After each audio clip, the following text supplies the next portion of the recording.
नमस्कार दोस्तों, स्वागत है आपका हमारे YouTube चैनल हरीश शर्मा में। आज का जो टॉपिक है वो है शब्द शक्ति, जो कक्षा 11 और 12 के लिए उपयोगी यही साथ ही कंपटीशन एग्जाम में भी पूछी जाती है शब्द शक्ति। तो आइए हम शब्द शक्ति पढ़ते हैं। तो वीडियो को शुरू करते हैं। तो है शब्द शक्ति, यानी शब्द शक्ति हम किसे कहते हैं, यानी शब्द की शक्ति। क्या होगी? शब्द की शक्ति। शब्द की शक्ति यानी शब्द का अर्थ बोध कराने वाली शक्ति को क्या कहेंगे? हम शब्द शक्ति कहते हैं। अब आप सोचोगे कि शब्द की क्या शक्ति होती है? शब्द को चलता फिरता आदमी थोड़ी है जिसमें शक्ति होगी। नहीं, कहने का मतलब ये है कि वो उसमें इतनी शक्ति होती है कि वो अपने अर्थ का खुद ही बोध कराता है। जैसे हम अगर कहें सांप को कहते ही हमारे मन में एक भय संचार हो गया, डर हमने लगने लगा कि एक सांप होगा और वो काट सकता है, जिससे आदमी की मृत्यु हो सकती है। तो सांप शब्द के अंदर जो शक्ति थी वही क्या है? शब्द शक्ति है। अगर हम एक और शब्द ले, जैसे हम कहें नींबू, तो नींबू कहते हैं हमारे मुंह में पानी आ जाता है। इसका मतलब क्या हुआ कि उस शब्द में ही क्या है? उसकी शक्ति छिपी हुई है, यानी उसका अर्थ ज्ञात हो जाता है हमें तुरंत शब्द का। वही क्या कहलाती है? शब्द शक्ति है। तो आइए हम विस्तार से पढ़ते हैं कि शब्द शक्ति आखिर होती क्या है और शब्द शक्ति के कौन कौन से भेद होते हैं। तो सबसे पहले हम बात करेंगे उसकी परिभाषा की। तो चलिए, तो देखिए पहले परिभाषा। शब्द का अर्थ बोध कराने वाली शक्ति को शब्द शक्ति कहते हैं, जो अभी थोड़ी देर पहले बताई थी मैंने।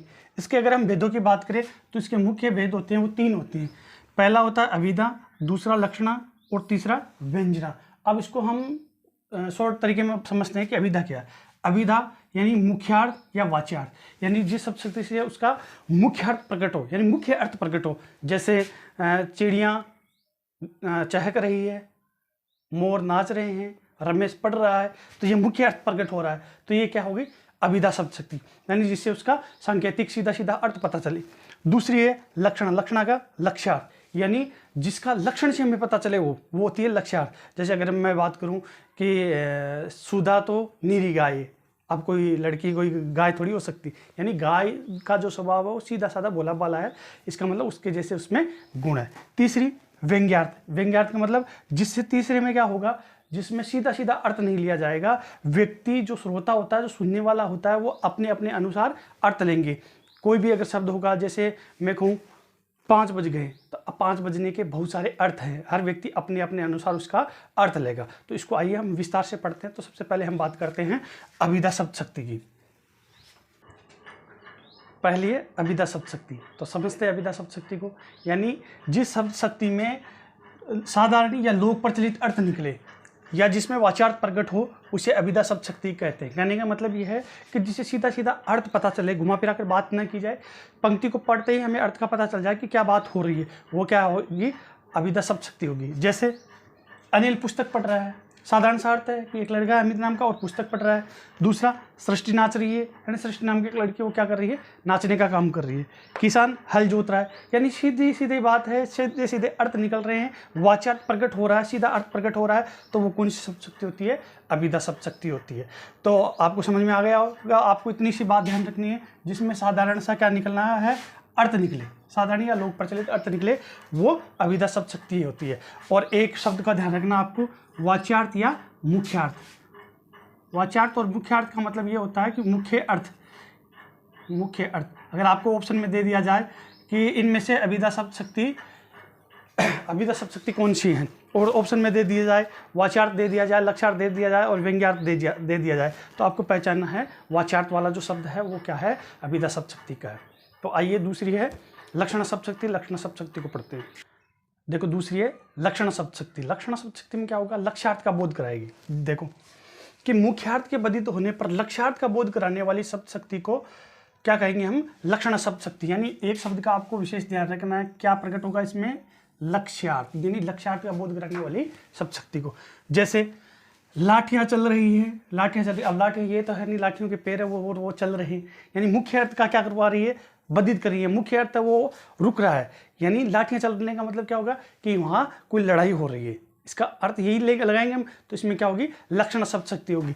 जैसे रंजना तो नीरी गाय। अब बताओ कोई लड़की को गाय हो सकती है? नहीं ना। यानी उसके मुख्य अर्थ पर बदी दोहरा और उसका लक्ष्यार्थ प्रकट हो रहा है कि रंजना नाम की जो लड़की है उसके में गुण किसके जैसे हैं? गाय के जैसे गुण, यानी वो सीधी सादी है, भोली भाली है। ये हुई लक्षण शब्दशक्ति। अब देखो लक्षण शब्दशक्ति के भेद भी है, जैसे रूढ़ि लक्षणा है, लक्षण लक्षणा है, प्रयोजनवती लक्षणा है, उपादान लक्षणा है ना। तो इसमें से जो परीक्षा में आने वाले जो भेद है वो हम पढ़ेंगे इसके। तो आइए पहला भेद देखो। लक्षण शब्दशक्ति का जो पहला भेद है वह है रूढ़ लक्षणा, यानी जिसमें रूढ़ि अर्थ परंपरा या लोकोक्ति मुहावरों से अर्थ निकले उसे रूढ़ लक्षणा कहते हैं। यानी आपको एक बात दिमाग में रखनी है कि उसमें जो आएगा वो अर्थ किससे निकलेगा?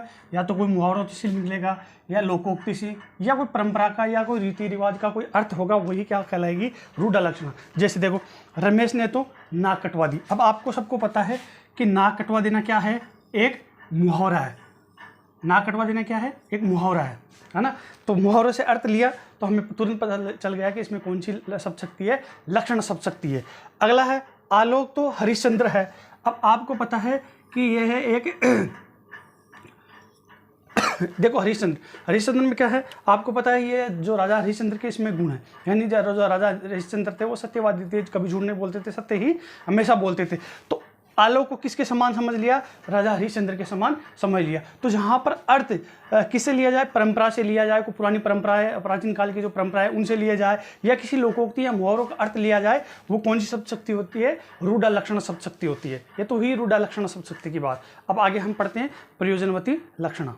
अब देखो अगला है प्रयोजनवती लक्षणा। प्रयोजनवती लक्षणा में क्या होता है कि जिस शक्ति में विशेष प्रयोजन के आधार पर अर्थ निकले, यानी कोई एक विशेष प्रयोजन होगा उसी के आधार पर अर्थ निकलेगा। जैसे यह देखो सामने हड्डियों का ढांचा खड़ा, ये देखो सामने हड्डियों का ढांचा खड़ा, इसमें क्या प्रयोजन लिया गया है? यानी एक ऐसे व्यक्ति को प्रयोजन लिया गया है जो दुबला पतला हो, एकदम शरीर से बिल्कुल भी कमजोर हो, उसका प्रयोजन लेके कहा गया है कि ये देखो सामने हड्डियों का ढांचा खड़ा। अगले में देखो क्या है कि बहुत सी तलवारें मैदान में आ गई। बहुत सी तलवारें मैदान में आ जाने का मतलब क्या है? तलवारें चलकर थोड़ी आ गई। इसका कहने का मतलब क्या है? एक प्रयोजन लिया गया है कि बहुत सारे जो सैनिक योद्धा है वो रण के मैदान में आ गए हैं, तलवारें लेकर युद्ध करने के लिए तत्पर होकर आ गए हैं, वो तैयार होकर आ गए हैं।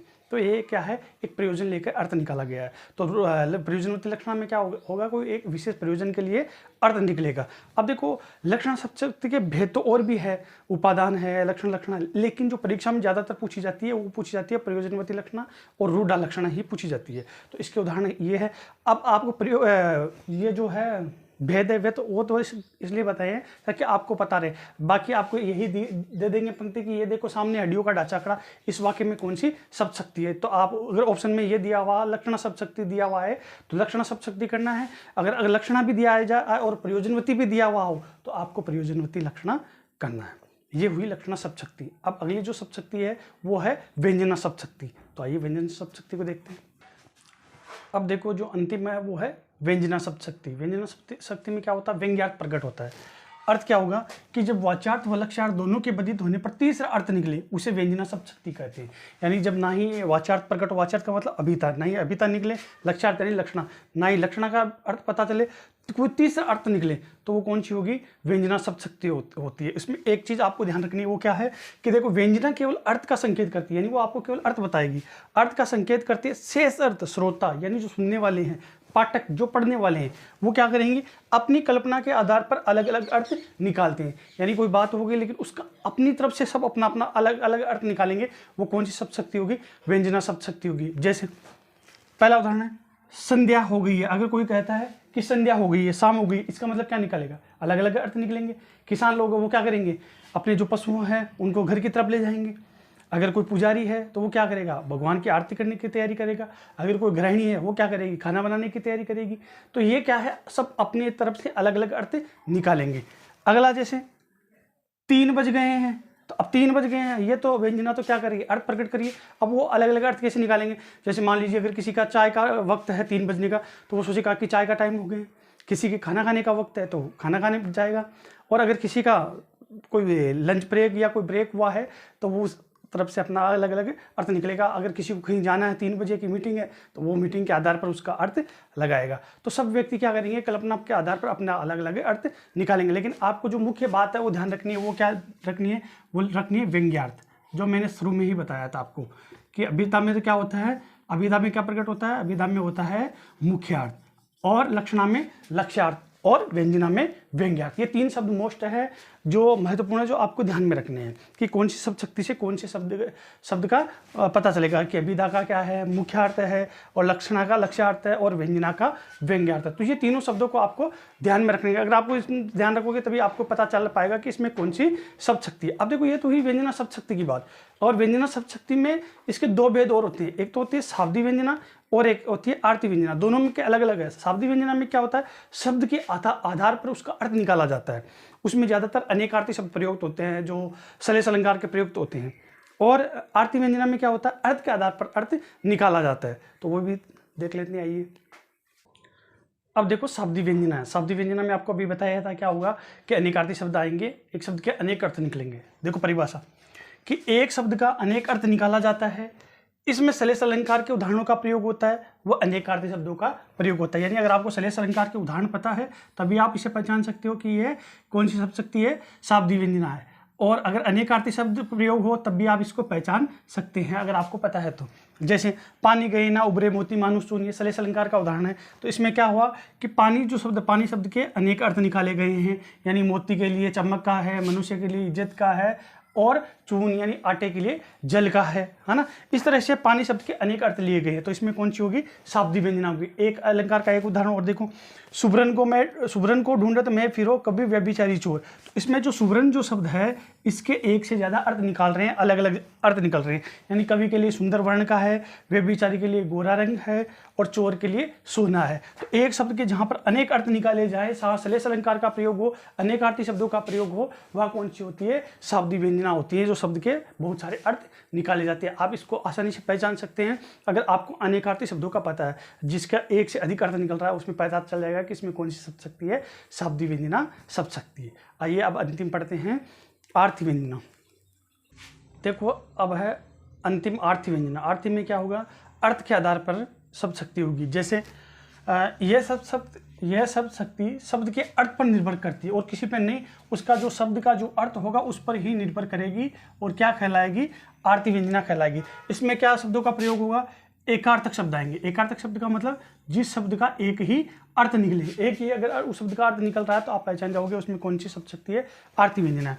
देखो, अबला जीवन हाय तुम्हारी यही कहानी, आंचल में है दूध और आंखों में पानी। अब देखो इन शब्दों का सबका अलग अलग अर्थ निकल रहा है, एक ही अर्थ निकल रहा है, अर्थ के आधार पर लेंगे। इसमें जो नारी है, नारी के गुणों की प्रशंसा की गई है, गुणों के बारे में बताया गया है।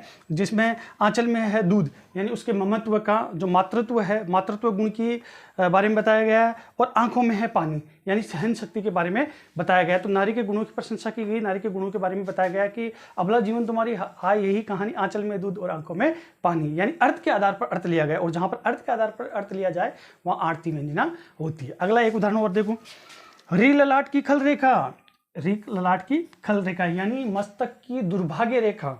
इसका अर्थ क्या लिया गया है, मस्तक की दुर्भाग्य रेखा। तो यह होगी आर्थी व्यंजना। इसमें अर्थ के आधार पर अर्थ लेंगे और एकार्थक शब्दों का प्रयोग होगा, और शाब्दिक व्यंजना में किसका होगा, अनेकार्थक शब्दों का प्रयोग होगा। अब देखो एक बार फिर से समझ लेते हैं, अभिधा, लक्षणा और व्यंजना 3 भेद होते हैं। अभिधा में वाच्यार्थ प्रकट होता है, मुख्यार्थ प्रकट होता है, और लक्षणा में लक्ष्यार्थ प्रकट होता है, और व्यंजना में व्यंग्यार्थ प्रकट होता है। तो इस तरह से शब्द की शक्ति है वो आपको आसानी से समझ में आ गई होगी, शब्द शक्ति। इस अगर वीडियो को आपने पूरा देखा है तो आशा करता हूँ आपको वीडियो पूरा अच्छे से समझ में आया होगा, और परीक्षा में आपके जो प्रश्न है वो गलत होने की संभावनाएं अब कम होंगी। तो इसी के साथ वीडियो को पूरा देखने के लिए आप सभी दर्शकों का बहुत बहुत धन्यवाद। अगर आप हमारे YouTube चैनल पर नए हैं तो आज ही हमारे चैनल को सब्सक्राइब करें, और अगर आप वीडियो को आपको कैसा लगा है, आपको समझ में आया है या नहीं आएगा, वो कमेंट में ज़रूर बताएं। और इसके अलावा अगर आप कोई भी टॉपिक पढ़ना चाहते हैं हमसे तो आप कमेंट में करके हमें बताएं, वो अगले जो टॉपिक हुआ वो आपके बताए अनुसार वही टॉपिक आपको पढ़ाया जाए। इसके साथ साथ आपको अगर आप किसी कंपटीशन की तैयारी कर रहे हैं, हिंदी और जीके की तैयारी कर रहे हैं, तो कम्युनिटी में रोज़ प्रश्न दिए जाते हैं, उनको आप हल कीजिए, जिससे आपके जो जीके के प्रश्न है और हिंदी के प्रश्न है वो जल्दी से समझ में आएंगे और तैयार भी हो जाएंगे। आशा करता हूँ इसी के साथ जय हिंद, जय भारत।